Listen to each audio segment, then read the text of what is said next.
Good morning, everyone. Welcome to the webinar today, Managing Education Resources in Response to COVID and the American Rescue Plan. My name is Julie Duffield. I'm here from WestEd Comprehensive Center. We welcome you and ask you to type in an introduction into the chat if you're just joining us. And I'm here to quickly review housekeeping. Please keep yourself on mute. We'll have the ability to talk with one another at the assigned breakout times, but we really encourage you to post questions and reflections at any time in the chat. I want to let you know that this session is being recorded. And so as we begin, we'd like to do some quick polls with you that should appear on your screen. Bring those polls up. So if you could take a few moments and complete these polls for us before we officially begin.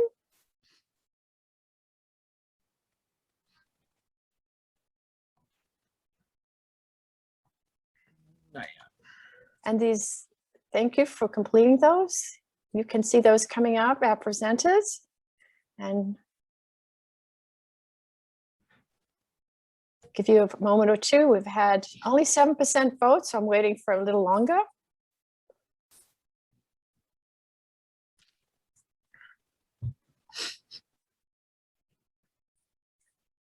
And thank you for typing your information into the chat as well. Really appreciate that.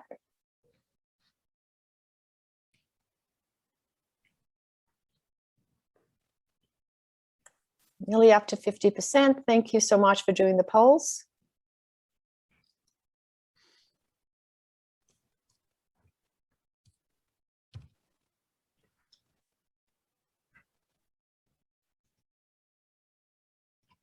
Okay, let's publish those results and we'll move forward here.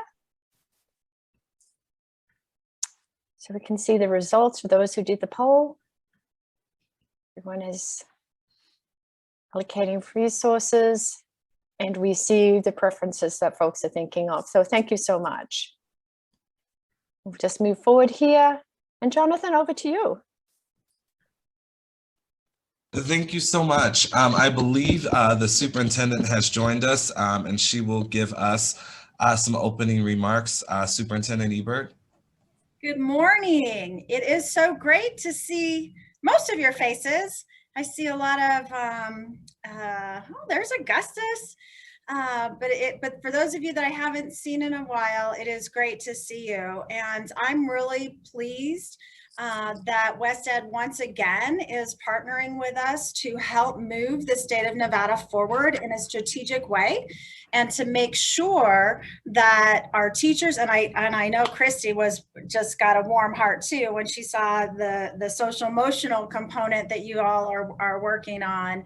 But there is a lot of work to be done. We know that. And we also know that we can be extremely strategic with these new resources that have been made available to us. So with that, I know we have a lot of questions and a lot of information that's going to be provided. So with that, I'm not sure who I am turning it back over, but thank you for putting up our battle-born and globally prepared and our path forward with COVID-19. I appreciate that as well. Thank you, Superintendent Ebert. My name is Mary Peterson. I'm the co-director of the Region 15 Comprehensive Center at WestEd, and we serve the states of Arizona, California, Nevada, and Utah. We are one of 19 federally funded regional comprehensive centers, and our main focus is providing technical assistance to the state education agencies in these 4 states. Today's agenda is once again packed full of good information, but also time for you to discuss and figure out the implications of the information for your particular context. We'll start out with unpacking the American Rescue Plan Act, and Augustus Mays will do that, and we'll introduce Augustus and Jason in a minute. Then we'll have time for question and reflection. After that, we'll hear from Jason Willis, and he is going to talk about how to align LEA support to meet school needs for reopening. And then we'll again have that followed by an opportunity for you to reflect with some discussion questions and ask questions of our two experts. Next. So here are our objectives. We hope that by the end of today, at the end of today's webinar, you'll have a better understanding of the American Rescue Plan, or ARP.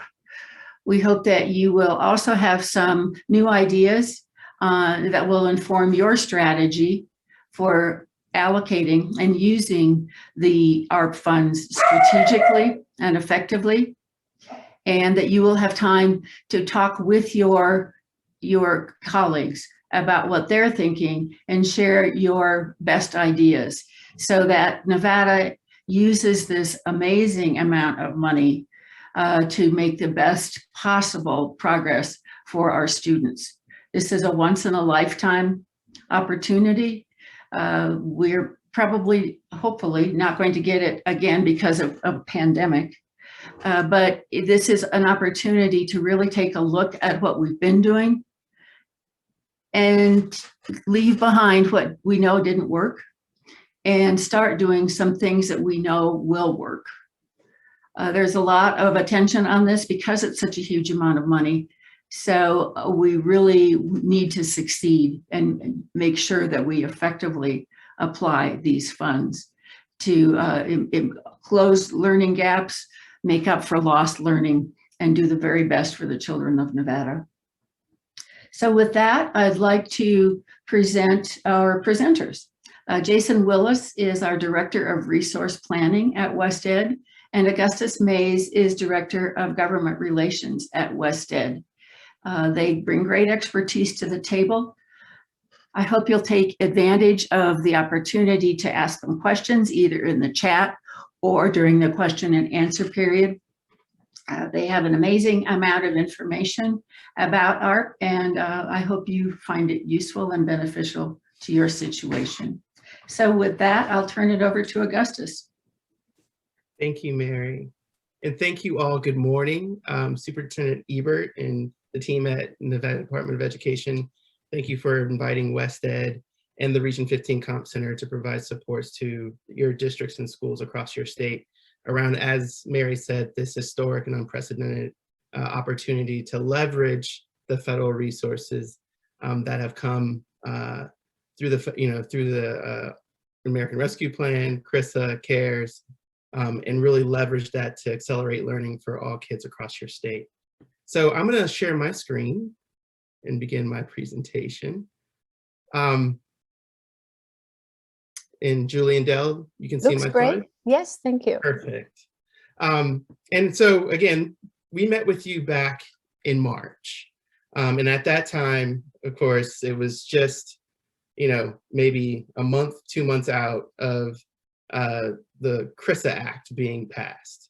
And I had indicated and flagged for you all that the Biden administration, as well as Congress, were working on one final relief package to support states and districts in transitioning from, dealing with the adverse effects of the pandemic, especially around helping schools pivot to different learning modalities around sort of, virtual learning, hybrid models, and really start to sort of shift from just the immediate response and rapid response of what school systems were doing in responding to the pandemic, and really start to pivot towards sort of leveraging these one-time resources to be more sustainable in the long term in addressing, unfinished learning and identifying evidence-based strategies that could help, close learning gaps, as Mary had mentioned. And so now we're at this point where we can now sort of talk and reflect about the American Rescue Plan and its historic investment, because already states have received, the state of Nevada has already received 2/3 of their funding. A third of their funding will be coming along as they submit their spending plan to the U.S. Department of Ed, which I'll get into later. But I think it's time for us just, it's good for us to start and have this conversation, just reflecting on where we've been and where we are right now. So the American Rescue Plan, as I said back in March, was passed by Congress. It's $1.9 trillion in emergency response aid to address, the adverse effects of the pandemic. This bill has $220 billion in education aid. And so when I say education aid, I'm talking from early learning all the way to post-secondary.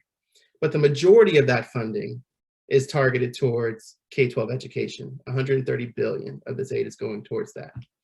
And as with CRISA, the American Rescue Plan, or ARP, is really intended for state and district leaders to use these funds, as I said before, to address short-term needs associated with the pandemic.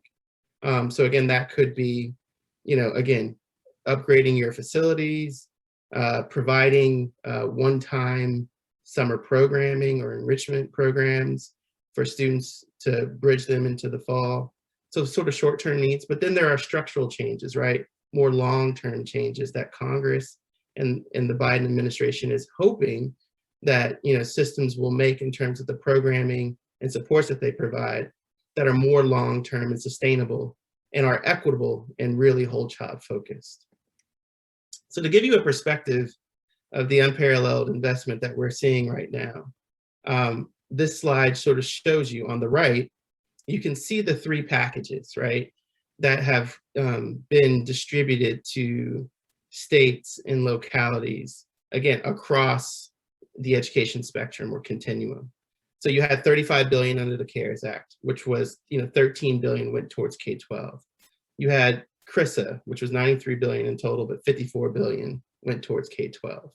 And then ARP, 220 billion, as I said before, 130 billion is going towards K-12 education. And then you look to the left, you have the American Recovery and Reinvestment Act that was passed, right, during the Obama years in 2009 in response to the Great Recession, which in total was 100 billion. So you take a look at the 348 billion that we're receiving now, that has, come to all of us. And I'm sure all of you are pleased by the investment and the focus that the federal government has provided all of us to address the needs of our schools, students, and communities, but also probably feel a little overwhelmed because, again, these are three, large packages that have hit your doorstep in terms of funding that's available to you to address all of this. The one key message that myself and Jason will want to convey to all of you is that even though this is probably overwhelming in terms of the amount of funding that's available to you right now, the important thing is to remember you don't have to spend it in a hurry. The important thing is to make sure that you are all, as I know you are doing, making sure that you're focusing on how you want to sequence these resources to address, like I said, sort of the one-time needs, funding needs, or address other needs that you have that are more recurring. And so, again, as we've been sort of communicating throughout this series, it is an unparalleled investment. It's a lot of funding that's available to districts and schools right now. But if you take the time to sort of identify through your needs assessment, your stakeholder engagement with your schools and communities, and then identifying how you want to strategically roll those funds out to your schools to support learning recovery strategies, we will hopefully, 4 or 5 years from now, be able to point to the progress and impact that we had through these dollars. So on this slide, again, it's just a further breakdown just to get, as I've gone over before, of that 348 billion that was going towards education in general. And I really drill down here just on early learning and K-12, which are the major investments that are available. So in early learning, there is, in IDEA Part B, as well as Head Start, major investments to support kids who are, 3 to 4 years old, or for those states or districts that have preschool programs. These are resources that you can really leverage to support those efforts. Again, in the K-12 space, there's 130 billion that includes the ESSER fund or ESSER 3 fund, but also that funding pot that I'm pointing out here also includes the investments, almost 2.5 billion that's going to IDEA Part B, as well as other investments that are made to BIE and other outlying areas. And another major component that of funding that's available to districts, right, is around the E-rate program. So there's $7 billion that goes to that. So connectivity was, of course, in the early phases of this pandemic, very important around digital equity, especially around access, right? But we all know just access to a laptop, access to broadband, although essential, isn't the entire picture in terms of making sure that students have an equitable experience in terms of the education that they're receiving. And so professional learning also around distance learning could be an investment that a lot of districts like yourselves might want to invest in leveraging these resources towards to support, teachers in inclusive practices in terms of how they deliver instruction through that particular modality. So there's also an opportunity there through this American Rescue Plan to continue a lot of the work that you all have done at the district and building level around addressing digital equity. On this slide, I'm just sort of giving you a broad picture of the similarities and differences between CARES, CRISA, and the American Rescue Plan. So the similarities, right? The major portion of the funding that's going towards education in general, of the $220 billion I had mentioned before, is going towards the Education Stabilization Fund. And as you all know, the Education Stabilization Fund is broken up between K-12 and higher ed. So the K-12 portion, just like in CARES and CRISA, is going out through the same formula that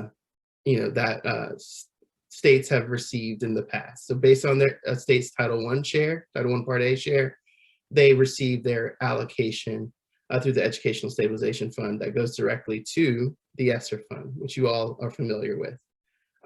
And so those resources, again, go out in the same way in terms of distribution, as you all know, that was established under CARES. The major differences between CARES, CRISA, and the American Rescue Plan is really what I think held up the American Rescue Plan from being passed last year, which is there's $350 billion. So in addition to the almost $123 billion that's going towards K-12 schools in the ESSER fund, there's also an additional $350 billion in state and local aid that go directly to state and local governments through the coronavirus fiscal relief fund, or the CRF fund. And so that was a big sticking point, right, for Congress in terms of the effects of the pandemic was a little uneven state by state, depending on your tax base, depending on your individual respective economies. The pandemic affected state economies in different ways. And so a lot of congressional members were there was already a huge investment through CARES and CRISA to the education space around funding. And so they wanted to see the impacts of that. But also they wanted to make sure that state and local governments truly needed that additional infusion of funding coming from the federal government. So in ARP, there is $350 billion going to state and local governments, including the state of Nevada, by formula, to receive some additional assistance outside of ESSER. Now, of course, a lot of that funding will be dictated by what happens in your state's legislative session and your budget process, and how those that funding will be tied to education. However, it is another opportunity there that wasn't present in the CRISA package.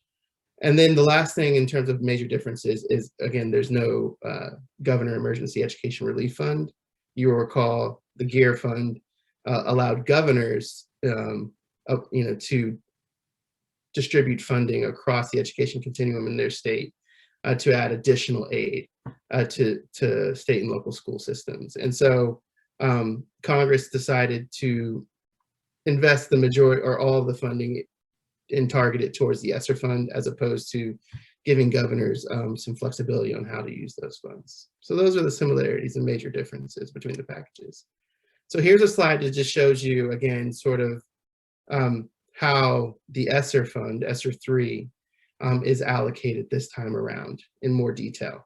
So as I said before, there was about $123 billion approximately that goes to SCAs via their Title I share. Before they can distribute it to LEAs, they also have to reserve $800 million to homeless students. Again, that's Congress recognizing during this pandemic the number of families who were maybe out of work, lost their job and therefore lost their home. And so many students who weren't homeless before the pandemic have entered into that unfortunate circumstance, as well as just making sure that the students who were designated as homeless students prior to the pandemic are continuing to receive the necessary wraparound services that they need from their state education agencies and school districts. And so $800 million has been set aside for wraparound services. The Department of Ed has released 25% of that funding already, and the remaining 75% will be coming out hopefully later on this spring, early summer. But that's a major investment to focus on homeless students' education. And so that's one obligation that states have to make. Once that obligation is made, then 90% goes directly to LEAs, right? In sub-grant allocation. The difference again between CRISA CARES, which again goes along with the theme that I mentioned before, and under the American Rescue Plan, 20% of the resources that you all receive from the Nevada Department of Education through your sub-grant allocation has to go towards addressing learning loss.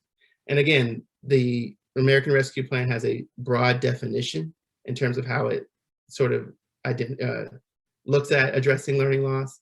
That could include, right, high intensity tutoring that you may want to provide a particular grade level or a particular student subgroup that may need additional extended learning time or targeted tutoring to help, help them around, addressing those learning gaps that they have experienced or unfinished learning that they experienced during this past school year and getting them ready for the fall. Or it could be that you want to focus that funding on summer enrichment programs or other types of strategies that can address learning loss. And so that's a significant investment, again, under the American Rescue Plan of pivoting towards really accelerating learning.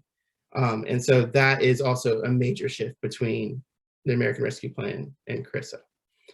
The other set-asides that are more prescriptive, at least at the state level, at the SCA level, is shown here on this slide as well, which is different again from CRISA and CARES. As you'll recall, state education agencies were allowed to reserve 10% of their funding to address the specific needs of their districts and schools that have been impacted by the pandemic or hardest hit by the pandemic. Under the American Rescue Plan, Congress was pretty prescriptive in terms of how states have to use those dollars. Again, all trying to address learning loss and accelerate learning. So 5% of that 10% funding pot that NDE has available to the agency has to go towards evidence-based interventions in addressing learning loss, quite similar to the allowable activities that I described under the LEA set aside. Also, there's 2% that has to be set aside, one to support the identification and implementation of summer enrichment programs, as well as comprehensive after-school programs or before-school programs. And so that 2% has to be specifically dedicated to that. And then you have 2.5% that is really flexible for states to really target their funding towards specific needs and interventions that they have identified as a high level of need of support at the district level. And so that, again, NDE has probably gone through the process of identifying what those needs are and can use that flexible pot of funding, which is a lot, for the state education agency to support districts and schools in their learning recovery efforts. So in terms of allowable uses, so what does this mean for districts? Again, the allowable uses for districts, so outside of that 20% set aside, right, that I just mentioned that has to go towards addressing learning loss, the other 80% can go towards similar activities that were supported under CARES and CRISA. So again, a lot of the things that we've seen in our work with states and districts during this period has really focused on, right, additional staff compensation. I know that's come up, or that came up when we met with you all in March. So that, again, the teacher shortage issues that have been presented during this period, or that were present before, around, effective recruitment and retention challenges, and addressing that by bringing on new staff in key content areas where you have some shortages, or finding ways to incentivize particular teachers to move to schools that have been most impacted by COVID. So these are sort of ideas or strategies that districts have really sort of focused their funding on. Transportation is another one, right? High quality instructional materials or curricula, especially in the K-3 space around early literacy. Has been a high sort of allowable use that many districts have used, that we've seen in our interactions with them. So those are some of the ideas. And then you see here, of course, focusing on social and emotional well-being of students by increasing school counselors or other mental and behavioral health strategies, broadband, as I mentioned before. So there's a number of, still, again, the main theme from looking at CARES, CRISA, and ARP, the major theme is a lot of flexibility, right, in terms of how you use these funds. But again, a huge investment on making sure that we're pivoting towards accelerating learning and addressing unfinished learning. Now, I had hinted at, because again, back in March when we met, I think the American Rescue Plan was about to pass, or it just passed, and the sort of the new provision around maintenance of equity had just been sort of fresh in the minds and sort of our knowledge and awareness in terms of what was in this plan. And so in terms of effort and equity, the American Rescue Plan, just like in CARES and CRISA, has a maintenance of effort provision, right? So states have to continue to fund K-12 education at the proportional levels that they did pre-pandemic. So for over the, for fiscal year 2017 to 2019, they have to maintain that same funding level that they've had in the past. On top of that, they also have to make sure, in terms of the equity provision in fiscal years 22 and 23, make sure that for their high needs school districts, they are protecting them from any spending reductions in terms of making sure their state per pupil funding for the neediest half of those districts are not reduced by an amount that exceeds the overall decrease in state funds. So again, as Jason will probably talk about in his presentation, the impact of the pandemic on state economies has been uneven. Some have fared better than others. And so this, the maintenance effort as well as the equity provision for some states might not be a major issue, but it will be for some in terms of how they ensure that states that are, the districts that have been hardest hit during this pandemic are still receiving the same amount of funding that that the state has provided other school districts. And that's because, again, during ARA back in 2009 and the experience from that whole time period in terms of how funds were equitably distributed, a lot of times when states had to make their state budget cuts, education was impacted, and the hardest hit districts were impacted the most. And so again, the intent behind this particular provision is to make sure that we don't go down that path again, and that we're providing the necessary funding for all districts, but especially our hardest hit districts, and making sure that they are continuing to receive the funding that they need during this period. The other provision I'll mention on here is the maintenance of equity provision. Again, the intent here, again, is to make sure that LEAs don't decrease their per pupil funding or staffing levels for their hardest, for their high poverty schools. Again, now this can be in spirit, understand why Congress wanted to ensure that districts maintain their per pupil funding or staffing levels for their high poverty schools, and that it doesn't exceed any district-wide reductions.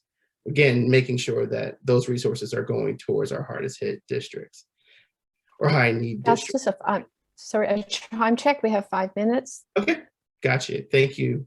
But the most important thing here, though, is that, and I'm sure you have a lot of questions in terms of the practical implication of, sort of carrying out this policy.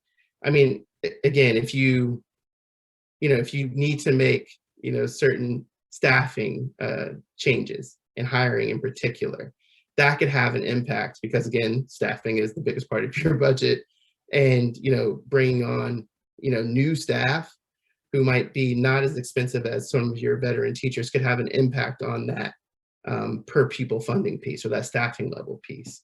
And so we hope that the Department of Ed, U.S. Department of Ed, will be coming out with further guidance about how you make those particular determinations. And Jason will get into that with you too in his presentation. The other key thing about this provision, though, is that there are some districts that are exempt from this. So LEAs who have a student population of 1,000 or fewer are exempt from this. Single school LEAs are exempt from this. And also districts can submit to the U.S. Secretary of Education a waiver request, based on any exceptional or uncontrollable circumstances, like a huge drop in its financial resources to be able to make or meet this particular provision standard. And so I think that's also something to be looking out for in terms of what the U.S. Department of Ed is going to be able to provide in terms of guidance and clarity on this particular provision, but as well as what it would take to, seek a waiver and get a waiver approved if that's where your district is in terms of need regarding this provision. Okay, and then the last slide here is more so just in terms of what you should be considering, especially I think around that 20% set aside for district considerations. So of course, I know all of you in your needs assessment of where your schools are and how you have priorities possibly set for them in terms of how they can accelerate learning. Of course, you want to ask the questions around which students do we hope to serve, who are in greatest need around these accelerated learning strategies. What are our goals? What are the outcomes we hope to achieve?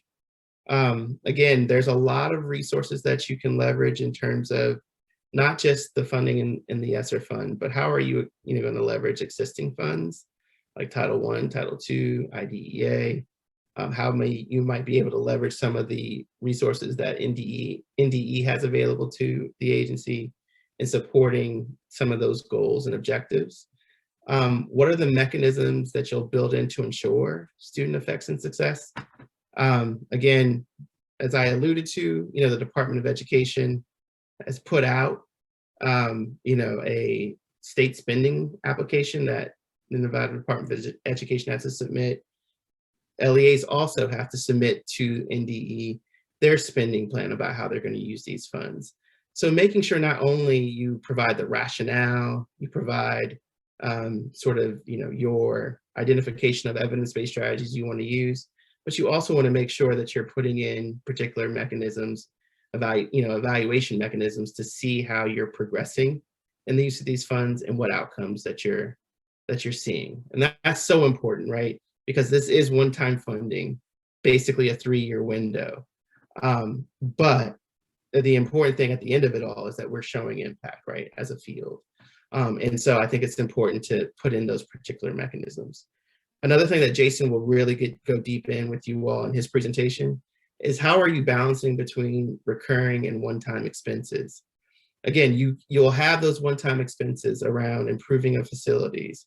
You might have, a summer program, a summer school program that you want to implement for this year only. But then you might have some of those recurring costs, like, maybe if it focuses on, I saw in the poll, focusing on the student, social and emotional well-being of our students. And you might want to increase the number of school counselors you have across your district. That could be, again, a recurring cost. And so how are you factoring in, one, how can you sustain that recurring cost through using these one-time funds? But what else do you need to do once those funds are gone to make sure that, those strategic investments don't go away or don't burden the district in terms of cost and budget? And the last thing I'll say, again, in terms of things to consider is, again, I know all of you, either through, community surveys, through focus groups with your educators, with your families and communities, with your students. You've already done stakeholder engagement throughout this process. But another piece, again, to your LEA spending plan or application that you'll submit to NDE is going to require what stakeholder input you've received in sort of identifying the strategies and programming you want to support using the American Rescue Plan dollars. And so again, making sure that you're going through the process of continuing to reach out to your stakeholders, your communities, how to leverage these funds will also be essential. So I'll stop there. Jason, I don't know if you've been watching the chat, if there's any questions we have. Yep, we don't have any questions thus far. I know that Julie dropped in the questions for breakout, so. Okay. So yeah, we're gonna be now, I guess, just to keep us on track and on time, to transition to our breakout questions and reflections. So Jason just said, like, you all have your questions that you will be sort of grappling with during the breakout session. You see the 3 here on your screen, but also in the chat. And Julie, I don't know if you want to tell folks how much time they have. Yeah, I just have 20 minutes in the breakout. We'll have 15 minutes for discussing these questions, and your facilitator then will ask you another set of questions for reflection for their Padlet, and I will send some warnings just about time. So we're ready to go into our breakouts. All right. Thank you. Welcome back, everyone. We're just joining back from the breakouts. Thank you for your time. I think everyone's back now. Okay. Well, thank you, everyone. I know we try to add and pad in a little bit more time for you all to engage and interact with one another. The breakout group I was in had a very robust conversation. Thank you, Will, for leading that. And so I just wanted to take the time, and if you guys could post in the chat, one takeaway from your group conversation. I know there was a lot of conversation in my session, sort of talking about school reopening and how you're going to engage with stakeholders and identifying, what kind of needs and resources from the American Rescue Plan that could support your particular district or schools.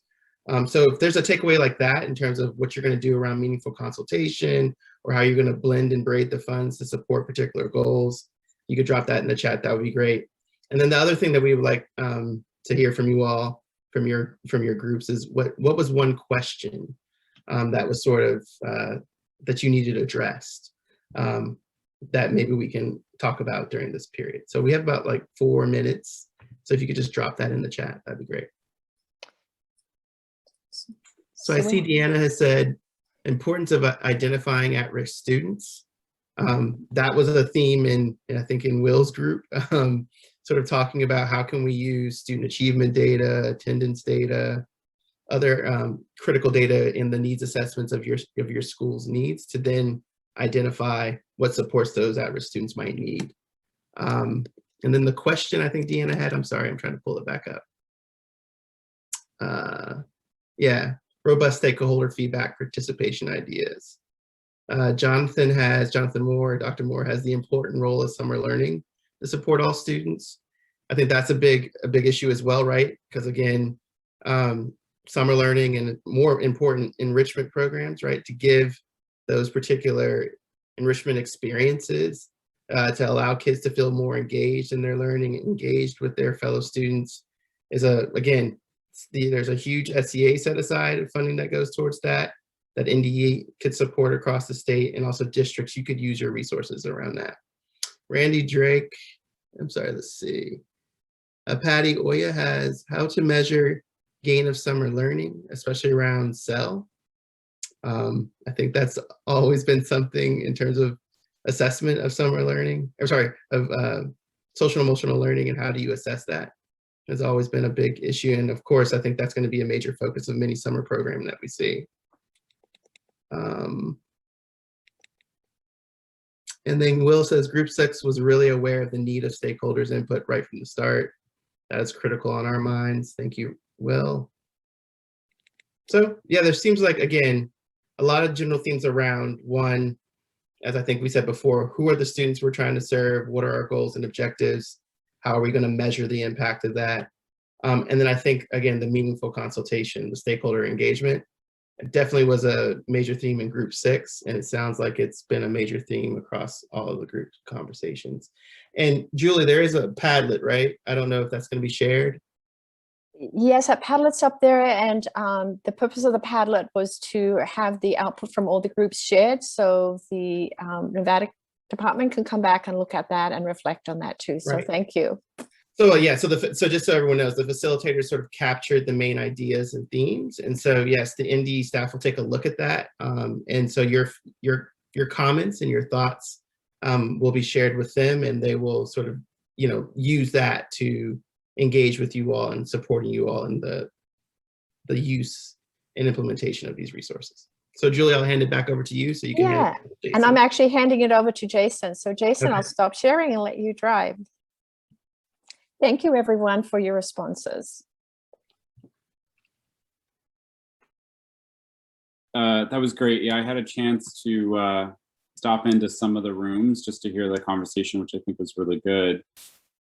One of the things that had come up in the groups that I was visiting with was largely around the impact and the interaction between the availability of state funds for public education and how to use these federal funds in a way that promotes kind of sustainable practice. In fact, I think it was Brian that had put on the table, and I liked the way that he was describing this, was the kind of sustainability, not just of funding, but the sustainability of impact or outcome that you all wish to see in your schools, which I really like that framing.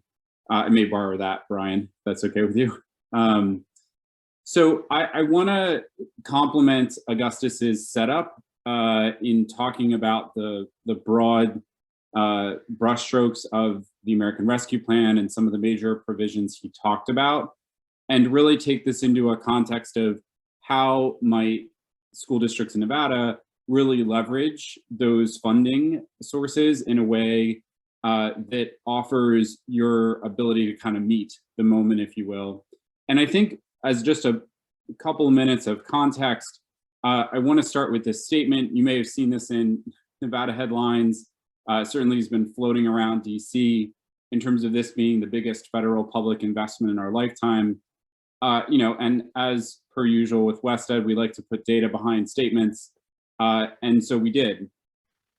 And this shows you a look at what the inflation adjusted federal revenue per pupil has been in public education, going all the way back to the beginning of the 1900s.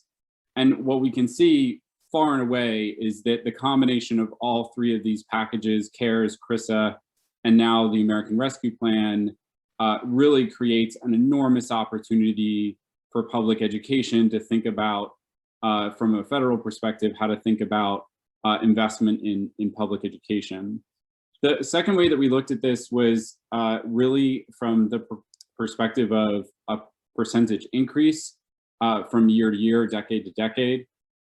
And we can say again that this has been the biggest increase in public education from a federal perspective since the New Deal. That's the kind of big bar off to the left at the 571% increase. That was basically between World War I and II, coming out of the Great Depression. For any history buffs out there, you can see the 1960 to 70 increase of 200%. That was the Johnson administration's really big press on Great Society. And then you can see the investments in ARA that happened in 08-09, which are basically dwarfed by the current investment increases that we're seeing through the combination of these three packages. I recently had a conversation with a colleague, like any other parent, I've got 3 kids in school. I'm kind of over the at-home learning, and really just, I love you guys and you need to go back to school. So this desire of getting back to normal, I think is a very shared sentiment by parents, especially those that are working parents and, struggling to figure out how do I balance professional life with my personal life.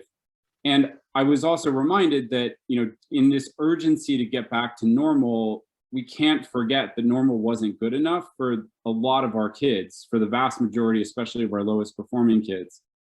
And so it's important to think about that in the context of the scope and scale and what we have available to us through these federal investments, what we can do on behalf of these students.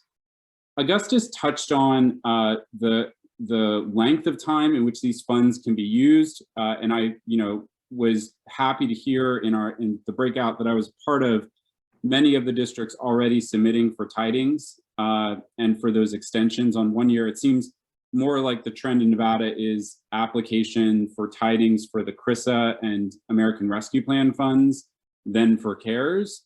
But even still, that you all are thinking about and taking advantage of additional amounts of time to think about the planning and use of those resources is really important, and something that we applaud in your planning and execution on the use of these funds. So this is one dimension to look at it. The second dimension, and this builds off of one of the things that Augustus was saying, was thinking about how we would model the implementation of these funds across school districts. So the graphic on the right-hand side provides you a bit of a sense of the magnitude and how those dollars might be used across multiple school years.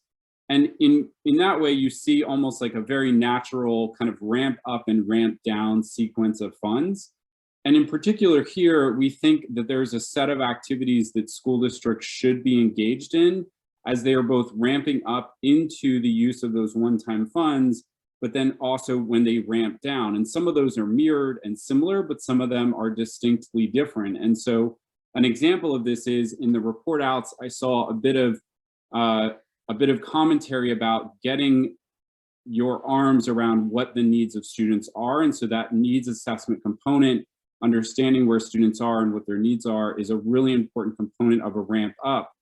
But where that looks a little bit differently on the ramp down is how you are measuring your increases in capacity as these one-time funds are being used. And it's that measurement of understanding what of those dollars will not be able to be replaced, but what of those dollars should you substantially be thinking about that are going to be important in a ramp down phase as you move out of a situation of having this set of one-time resources into ongoing resources that are provided by the state or the federal government. One of the important confounding factors that we've seen across the country is how districts are going to deal with enrollment decreases. We've primarily seen kind of two strategies, one at the state level and one at the school district level, that in the immediate term are trying to address these enrollment decreases. The first is that states will often, in some cases, take a hold harmless approach. So they'll say, we're basically going to hold you steady at an enrollment level prior to where we saw these enrollment decreases. Now, that's good because it creates space for the district to plan, but you still need to plan for those ongoing decreases depending on the proportion of students that are leaving the system. In a recent bit of work that we did in California, what we're seeing is that of the total enrollment decreases, about 50% of it is attributable to what we would describe as temporary. So that is that we're expecting that enrollment to come back. And then the other 50% is really attributable to basically permanent losses in enrollment. So these are students going to private schools, students are going to virtual charters, or moving out of state, depending on the place in which they live. So it's these combinations of factors in thinking about a large amount of one-time funds in combination with impacts to ongoing funding sources that are really important for districts to be thinking through.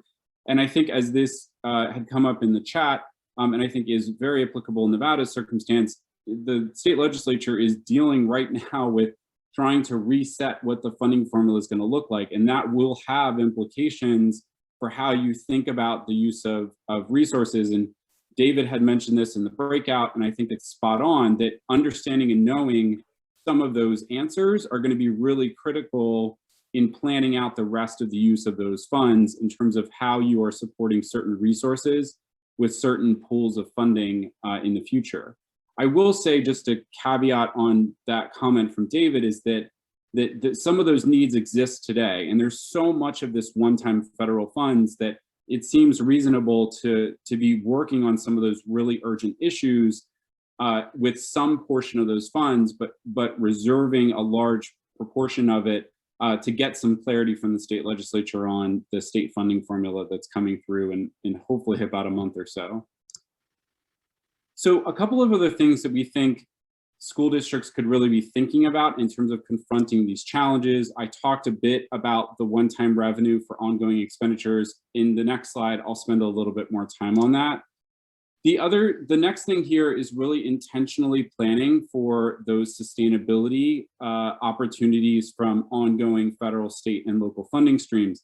And I think one of the things that we want to emphasize is the need to create time and space for local leaders that do three specific things. One, prioritizes, right? So it's not just funding to the list, but it's like, what is the system really going to think about wanting to do in the longer term in terms of supporting those students, particularly at-risk student populations, and then taking the time to understand how to braid different resource pools together in order to accomplish that prioritization.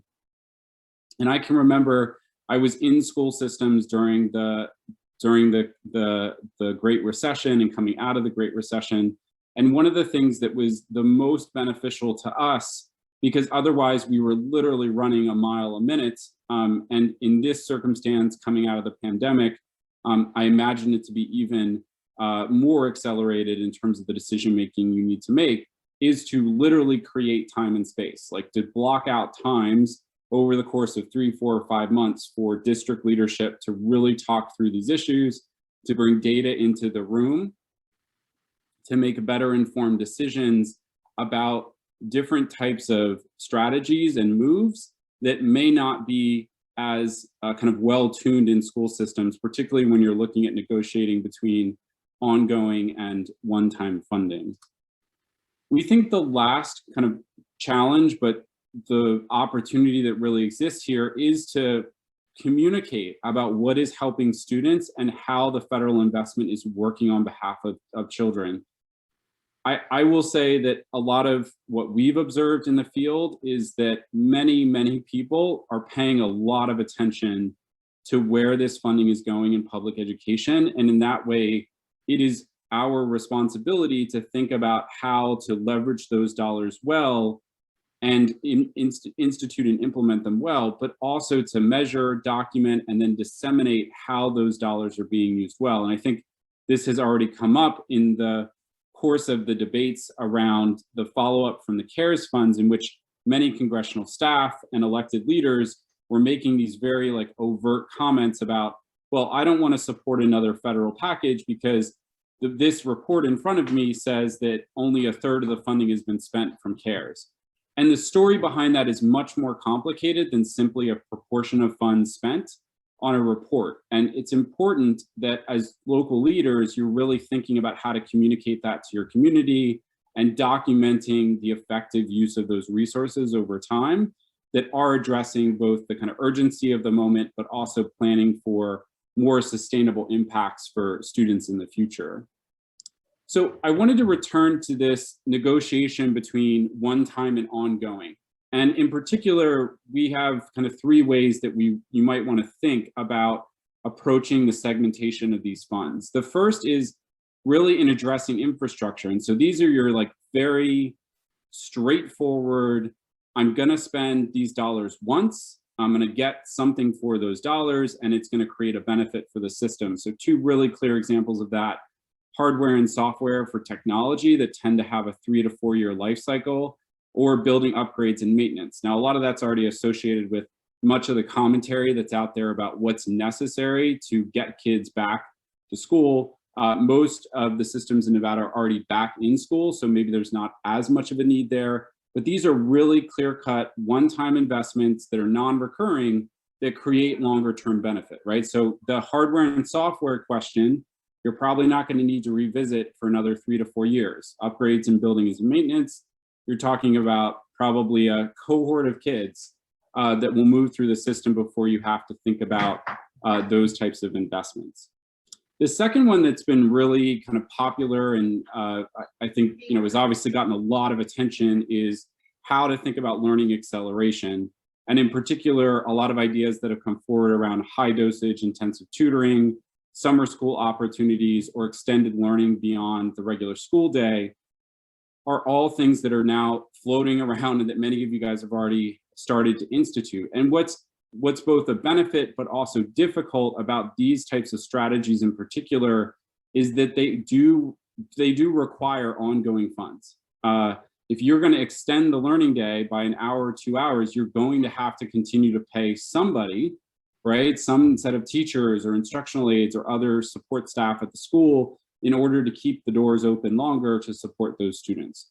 The same is true of summer school, though there's probably a little bit more of a one-time nature of that, depending on how long you're looking to sustain those summer school opportunities. But also the high dosage intensive tutoring is also something that is probably potentially ongoing, but maybe a little bit more cost effective, depending on the type of labor that you're thinking to bring in and align to what learning is happening in the routine and regular classroom. So in this way, this bucket in particular is the one where we think school districts could probably get into the most trouble if they're not thinking clearly about what's the strategy we want to institute now and what do we want to test as being what's going to be the most effective in driving learning for students in which environment given the context in which we're working. The last bucket really focuses on the kind of innovation and sustainable practice. So in this way, these are investments you would make one time, but that create ongoing benefit time and time again. So one of the clear examples that we have of this is, and Augustus had brought this up in the focus that there's been around the country in early learning, for example, and looking at blended intervention strategies for students that are, say, English learners, or that might be in special education pre-referral. So you can take some of those one-time dollars that you have access now to from the federal government and say, how do we get together our best in the school system, right? Our best teachers, our best instructional coaches, our best administrators, and ask the question, are we doing enough to ensure that we're getting intervention early enough for students before they are moving into special education or before it becomes more costly to intervene and support that student along the way? And you can sustain that kind of planning effort and then implementation effort with the federal funds that, if implemented well, is basically going to be sustained in the system over time, which means you can basically remove the one-time funds around the planning and the implementation and create that longer-term ongoing benefit. And that's this element of system transformation that we think is really critical in demonstrating how the system is rethinking its approach to public education, especially, reflecting on the last year and 14 months of working with students largely from a distance. So I want to take just a moment or two to talk a bit about this equitable distribution of funds. This is the LEA provision in the American Rescue Plan. Here's the straight language that's currently written in law.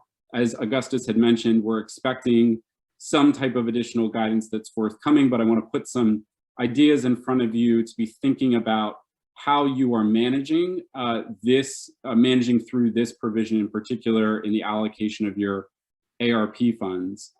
And so it says, basically LEAs can't decrease either their per pupil funding or staffing levels. I'll come back to that for their high poverty schools by an amount that exceeds district-wide reductions. That is, so say in a school district in Nevada, school systems had to reduce in the school district their funding by 5%, right? They have to be able to demonstrate that for their higher poverty schools, they didn't reduce that amount on either a per pupil or staffing level by more than 5%, basically. So a couple of things here to keep in mind. One, keep the intent in mind, right? The intent is really to make sure that more dollars are going to those schools that are serving higher need populations. And the beauty of this is that Nevada is already on this path through the pupil-centered funding formula, right? So following through on that thinking as you're considering the use of these federal funds and how that shows up at individual schools is largely going to keep you on the right path in terms of meeting the provision that's laid out here in the ARP.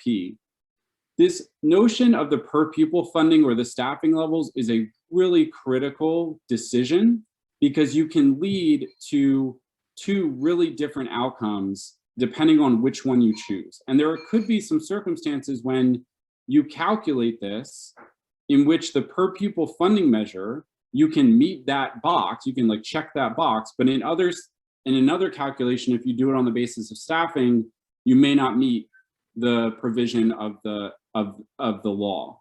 So we think it's important to really be thoughtful about, are you calculating on a per pupil basis? Are you calculating on a staffing level? And again, return to the intent of what is going to be best for the student population in that school. Are they getting a set of resources that are really going to help them proportional to how other students have opportunities in the system? The last thing that I'll mention on this is this provision is really about a floor, right? It doesn't regard systems that are adding funding above a maintained base of dollars. So for example, if you were to provide more funding to systems, to schools in your school district, the provision really thinks not about that, but really when there are decreases in funding. So what the federal government's aiming to do here is really to maintain a level of funding that's going out to schools. So in that way, if that becomes a circumstance for Nevada, it's important to think about the combination of both state, local, and federal dollars and how they're showing up to school systems. So one or two other slides here in our conversation, and I think importantly, one of the things that we have to think about is what are the combinations of these other resources that are important to consider. So WestEd has taken the time to think about how do resources from these federal aid packages show up in school systems. And largely, we're looking at the kind of first, if you go all the way over in the left part of the graph, the kind of federal Department of Education dollars. That's largely what we've talked about. But we also are aware that there's dollars that are coming from the Department of Health and Human Services, the Department of Agriculture. The most recent American Rescue Plan, as Augustus had mentioned, includes a $350 billion allocation that's going through governor's offices for both state and local relief efforts.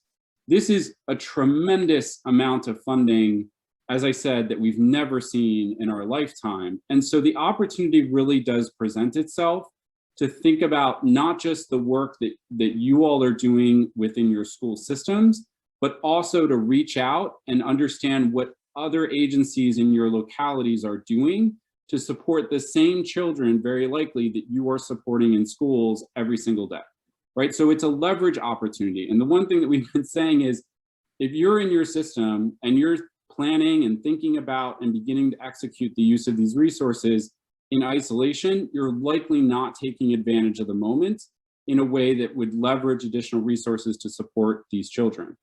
And we believe that it's that pathway that actually gets closer to thinking about more sustainable use of some of those resources in the future that would allow you to ensure that those set of services are being sustained over time. So David, I'm going to use your example around social workers. And I think the question is legitimate about what to do with social workers pending the result of the legislative session this year around the pupil-centered funding formula. I would also say that there's probably some other opportunities in working with the Department of Social Services or healthcare services to leverage some of their health-based staff into the school system in a way that may not have existed before, because suddenly they are also have access to resources that they didn't before and have a bit more time and space to kind of rethink the constitution of those resources. So the last set of things that I'll just throw on the table, many of which you guys have already kind of talked about in terms of some of these mental and behavioral health challenges. I'm also thinking about how you are wrestling with and working with particularly special need populations, particularly those students with IEPs.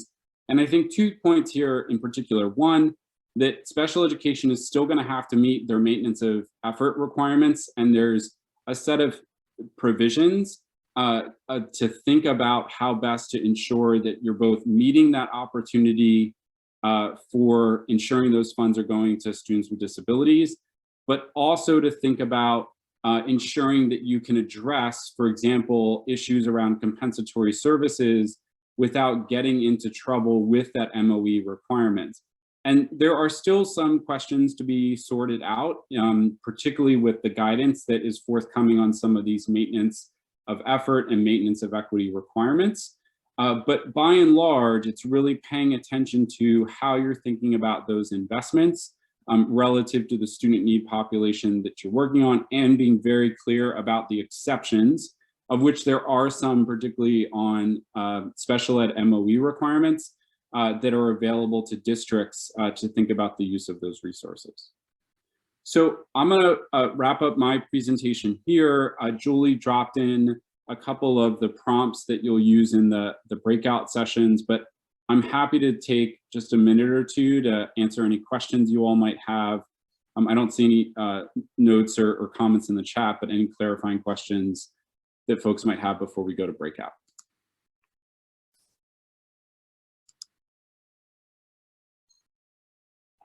Folks, you can also feel free to unmute yourself and ask the question before we go out to breakout. Jason is just going to bring up the next 2 slides about the quick breakout questions. So if you have any questions, feel free to post them in the chat or unmute yourself and ask them for clarification.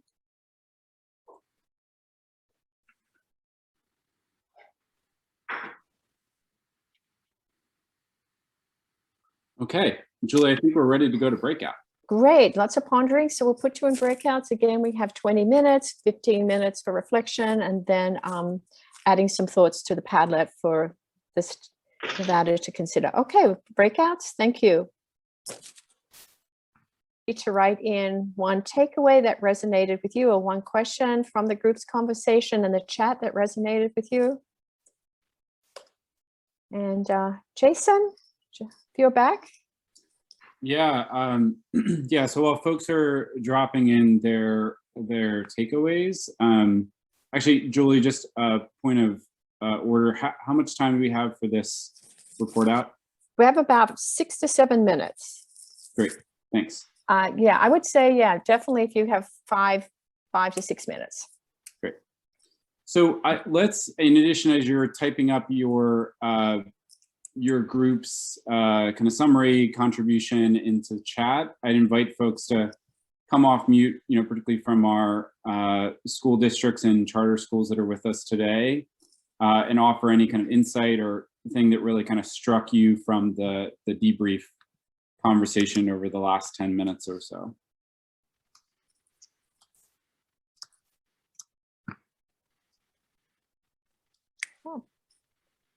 Please feel free to unmute yourself and jump into the conversation. It's just too good. This is Will Jensen from the NDE, and I know we wanted districts, but it was just too good, Group 6. Like, it was just too good. I can't not unmute right now. And so we talked about lessons learned, right? And one of the things we talked about, and I'll be done 30 seconds. One of the things we talked about was, like, in the beginning, we were all scared, right? Or we weren't, right? Whatever the case was, but we had contrasting views, but we did have directives, and we're all teachers all the time. And how we reacted to those directives, especially in front of kids and other professionals, mattered, right? And so lesson learned, right? I'm teaching even when I don't mean to, and so I need to respond and not react. Lesson 2, there was a principal in our system who looked at this pandemic and said, some things have increased for the better as a result of the pandemic. Our attendance is increasing and our discipline's going down, and they're looking at the data, right? The data to figure out what it is that's doing that, and not making assumptions to see if it can be replicated. I'm a proud member of Group 6, and we spend a majority of our time talking about that. Thanks, Will. I love that enthusiasm, man. That's really awesome. So Christy just dropped in the chat that one of the highlights in Group 1 the data was very critical to ensuring funds are achieving effective outcomes and ensuring that funds to fund kind of progress monitoring and evaluation components. Yep. Yeah, I would say just on that, Christy, and would love to have you come off mute and talk a little bit more about this, but not just thinking about kind of the initial setup, but how you are monitoring progress and the evaluation of what's effective and what's not. I mean, I think this, in part, one of the other things that you get as a secondary benefit is the story, right? You get to tell a story of how the funds are being used well to support and, you know, provide ongoing impact for students. Christy, anything else that, you know, comes up in that dimension that came up in group one that you wanted to share? Yeah, it was really a conversation around Carson City AJ had about making sure that we not only fund the practices, but we're funding the systems as well, kind of that MTSS approach. And so that we are looking at exactly what you said, progress monitorings and evaluations, what is working. So then we have to, when we have to sustain and move past these funds, we have good data to say what we need to keep and what we don't. Great, thanks, Christy. Patty, I saw what you dropped into chat. I was wondering if you could talk a bit about, and this seems important, how you all were talking about the parent choice as being a common theme for next year and how that might be impacting the design of some of the supports districts are creating. Well, I think like Will said, there was some positives there. So better attendance, less discipline issues, things like that. And some students really thrived in distance learning. So trying to address each child's needs or students' needs was important, and really thinking about the offerings of next year. A couple districts did some more intensive classes, so shortened, I'm not sure if intensive is the right word, but the shortened curriculum, instead of a whole year-long curriculum, they were able to intensify it. And so some of that was very successful, so they might continue to offer it that way, leaving it up to, you know, they received a lot of student and family and teacher administrator input. So they're kind of using all of that data to say, hey, this worked, we can continue to still offer this. It's not unnecessarily, it was a bad thing. Yeah, no, and there's both sides to that picture, right? As you're pointing out. We've got just a couple of minutes left. Craig had dropped into the chat one of the group two's highlights around funding decisions that are kind of beneficial in the long term and not just the short term. Just curious, Craig, if there was any explicit example that came up in group two that would kind of speak to that. Well, some of that, because we were working with some smaller school districts, older buildings that, you know, you had to do some facility impact in terms of air conditioning, those type of things that are going to be a long term, but really making sure that the purchasing that you're making is functional beyond, you know, a pandemic school year, that there is some benefits to your system and your school and your students in the long term with every purchase that you're making. It's not a short-term fix, that you need to make sure what you're buying is going to be beneficial for students' education down the road. So I think that was kind of the discussion that we had in our group a little bit. Great, thanks, Craig. Great, well, I really appreciate everyone's contributions, and it seems like the breakout discussions were really stimulating and got some thinking onto the table that hopefully you'll find beneficial going back to your school system. So with that, I believe I'm going to turn it back over to Mary, who's going to close us out for the session. Mary? Yes, thank you. I just wondered if Dr. Moore wanted to have any closing remarks, or Superintendent Ebert. Yes, thank you, Mary. So first, I want to thank you all, our colleagues at WestEd, for this awesome experience. This is the second webinar that we've had, and I've certainly had some new learning, and I trust our colleagues across the state have as well. I'd also like to thank those of you, our participants, who took time out of your day to participate in this webinar. We hope that you certainly found it to be valuable. And then third, I want to thank my colleagues who are on the line who served as breakout facilitators. Please know that as you continue in your planning and your thinking, that we are all here as thought partners for you. We are here as partners to provide technical assistance, to help you think through your planning, to provide guidance if you need it, if you just simply need a listening ear to confirm that you're on the right track. We're certainly glad to do that as well. Following the webinar, we will post a recording on the department's YouTube channel. The recent webinar on Carissa is also posted there. Similarly, with regards to the PowerPoint presentation, Superintendent Ebert did send it to the district superintendents. And so if you have not received it, you may reach out to your district leadership for a copy of that, as well as similarly, this one will be sent by her also.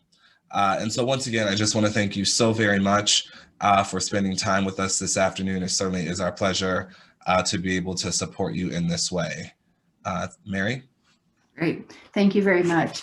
So I've been monitoring the chat a little bit, and I see a lot of anxiety over the unknown. We don't know exactly where the state funding will fall by the end of the state legislative session. We don't know for sure how, you don't know in the districts for sure how much federal dollars you will get out of the ARP Act. But I'd just like to remind you of something that Augustus said at the very beginning, and that was take time. Take time to plan carefully and strategically. Not all the money has to be used at one time.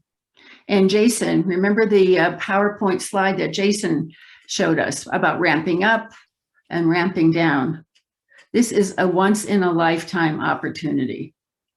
Many of us will never see an opportunity like this again. It's an opportunity to make big bets on what you know is going to work for your students and what you know will move your students ahead. So maybe it will be broadband to every home. Maybe it will be more devices. Maybe it will be summer school. Maybe it will be tutoring. Maybe it will be before and after school programming. But take the opportunity, make a bet. You know better than anybody else what your students need. And this is a great opportunity to provide that. So I'd just like to thank you for your attention, staying with us, and for all the good work you do every day on behalf of Nevada students. Thank you. Thank you, Mary. I just want to remind folks to do the survey in the chat that we just posted. We really value your feedback on how to improve these events. And without any further ado, we'll officially finishing today's event. And Delphine, would you end the event for us? Thank you.